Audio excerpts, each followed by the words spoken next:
से चलकर आए हैं उनसे अनुरोध करूंगा माननीय श्री देवी सिंह जी घुमरे आए और अपनी बात रखें। आदरणीय घुमरे जी।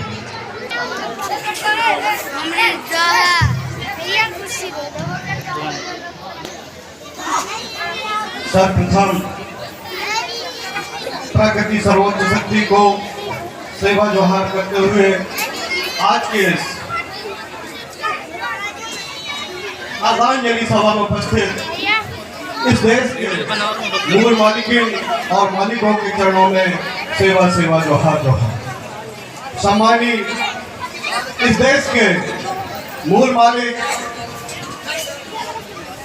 मातृशक्तियां और पितृशक्तियां, आप सभी को सेवा जोहार करते हुए आज हमें इस बात पर विचार और चिंतन करना होगा कि आज हमें मगवानी ग्राम की इस पावन भूमि पर एकत्रित होने की वजह क्या है, हम यहाँ पर क्यों एकत्रित हुए हैं और इसका क्या कारण है। सम्मानित साथियों, सबसे पहले हमें इस बात को विचार और चिंतन करना पड़ेगा। नौजवानों, मातृशक्तियों, युवाओं, विचार कीजिए। आज जो समाज यहाँ पर बैठा हुआ है वो कोई साधारण लोग नहीं है, वो कोई साधारण नहीं है, वो इस देश के मालिक और मालिकिन है। इस बात को विचार करना पड़ेगा, इस बात को चिंतन करना पड़ेगा कि यहाँ पर जो भी लोग आए हुए हैं ये राजा महाराजा लोग हैं, ये राजा महाराजाओं की संतानें हैं। परंतु नौजवानों, मातृशक्तियों, ऐसा क्या हुआ इस समाज के साथ पूरे देश पर कि जो इस देश के मालिक, जो इस देश में राज करते थे, आज उनके बाल बच्चों की क्या स्थिति है, आज राजा महाराजाओं की क्या स्थिति है। आज ऐसी क्या दुर्दशा हो गई नौजवानों कि आज ये समाज मालिक से बनकर मजदूर हो गया। और मजदूर ही नहीं बल्कि इतना मजबूर हो गया है कि मैं आपको बयान नहीं कर पा रहा हूं कि ये दुर्दशा इस समाज की ऐसी क्यों, क्या कारण था, इसकी जिम्मेदारी कौन लेगा।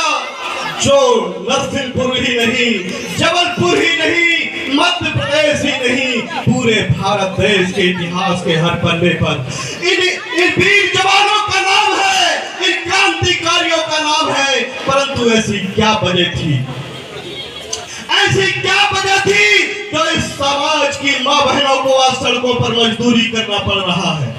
ये विचारणीय प्रश्न है। हमने बहुत नेताओं की बात सुना है, हमने मंत्रियों की बातों को सुना है, पर हमने समाज के बारे में कभी चिंतन नहीं किया। जो इस समाज के युवराज कहलाते थे, आज वो मजदूरी करने के लिए नागपुर और जबलपुर की गलियों पर धक्का खा रहे हैं। ऐसी क्या वजह है मातृशक्तियों, नौजवानों, बुजुर्गों, जरा विचार करो। ऐसी स्थिति इस समाज के साथ क्यों आई, ऐसा क्या किया इस समाज ने, ऐसी कौन सी विडंबना है जो हमें आज इस रास्ते तक पहुंचा चुकी है। जिनके पास हजारों एकड़ जमीन हुआ करती थी, जिनके पास राजमहल हुआ करते थे, हमारे क्रांतिकारी वीर रघुनाथ साय शंकर साय जी के आज बलिदान दिवस पर आज उनके बलिदान को जानना होगा, आज उनके बलिदानों की गाथा को समझना होगा साथियों। क्योंकि इस देश पर गोंडवाना का शासन था, हजारों वर्षों तक आप लोगों ने शासन किया, परंतु दुश्मनों की नजर इस देश पर, इस देश का नाम सोने की चिड़िया कहाया करते थे। पूरी दुनिया यशोगान करती थी गोंडवाना के नाम से, परंतु आज ऐसी क्या वजह है। साथियों, छल किया गया हमारे साथ, हमारी जमीनों को लूटा गया, हमारी मां बहनों के इज्जत के साथ खिलवाड़ किया गया, हमारे नौजवानों को धोखा दिया गया। चाहे वो सरकारें कोई भी नहीं हो, मैं किसी सरकार के ऊपर आरोप नहीं लगा रहा हूं, किसी व्यक्ति के ऊपर आरोप नहीं लगा रहा हूं, परंतु आप सोचिए, जिनके पास इस देश की 70% जमीन थी, आज महज उनके पास 3% जमीन कैसे बची हुई है? क्या कारण है? चलो मैं समझता हूं कि आदिवासी आदमी मर गया होगा, आदिवासी आदमी कहीं दूसरी जगह चला गया होगा, लेकिन आदिवासी समाज की जमीनें कहां गई, किसने निकल गया? यह सबसे बड़ी विचारणीय प्रश्न है। हमें हमारे साथ छल किया गया, हमारी जमीनों को लूटा गया, विकास के नाम पर हमारी जमीनों को लूटकर, बांध के नाम से हमारी जमीनों को लूटकर हमें बेघर बनाया गया, हमें मजदूर बनाया गया, और मजदूर ही नहीं बल्कि आज हम मजबूर हो गए हैं साथियों। नौजवानों, हम लोग मजदूरी किया कर लेते थे, चलो अगर कोई कुछ नहीं है तो हम मजदूरी से अपना जीवन यापन कर लेते थे, परंतु आज के समय में नौजवानों चिंतन करो, मशीनें आ गई है, गड्ढे खोदने का भी काम नहीं बचा है हमारे लिए, क्योंकि गड्ढा खोदने की भी मशीनें आ गई। अब आप विचार करो कि हमारी आने वाली पीढ़ी पहचान के साथ जिंदा कैसे रहेगी, क्या करेगी, कैसे जिंदा रहेगी, क्योंकि हमसे जमीनें भी छीन ली गई हैं, हमारे पास कोई रोजगार नहीं बचा है, हमारी आने वाली पीढ़ी की पहचान खत्म की जा रही है, क्योंकि हम जिस आदिवासी, जिस गोंडवाना संस्कृति को मानते थे, आज वो संस्कृति भी हमारे पास नहीं है, क्योंकि वो संस्कृति को भी धूमिल कर दिया गया है, उसे संक्रमित कर दिया गया है। अब हमारी आने वाली पीढ़ी पहचान के साथ जिंदा कैसे रहेगी, ये प्रश्न मैं आपसे पूछना चाहता हूं। साथियों, रघुनाथ साय शंकर साय जी ने इस समाज के लिए, इस देश के लिए, इस जल जंगल और जमीन की रक्षा के लिए दुनिया में ऐसा पहली बार हुआ, दुनिया में ऐसा पहली बार हुआ कि किसी समाज के राजा महाराजाओं को तोप से उड़ाया गया हो। विश्व में ऐसी सजा कहीं पर भी किसी को भी नहीं दी गई जैसी सजा हमारे महाराजा रघुनाथ साय और शंकर साय को दी गई। क्यों? इसका क्या कारण है? ऐसा क्यों किया गया? क्योंकि साथियों, वो क्रांतिकारी वीर थे, वो अपने सिद्धांतों से समझौता नहीं करते थे, वो सिद्धांतवादी थे, वो अपनी बातों पर अड़िग रहने वाले आदिवासी समाज के क्रांतिवीर थे, इस जल जंगल और जमीन की रक्षा करने वाले सच्चे सपूत थे। इस देश को बचाने के लिए उन्होंने कहा, जब अंग्रेजी शासन ने 1857 की क्रांति में भगवान रघुनाथ साय और शंकर साय से पूछा कि अगर आप आत्मसमर्पण कर देंगे, आप ये मान लेंगे कि आप गुलाम हैं, तो हम तुम्हें जिंदा छोड़ देंगे।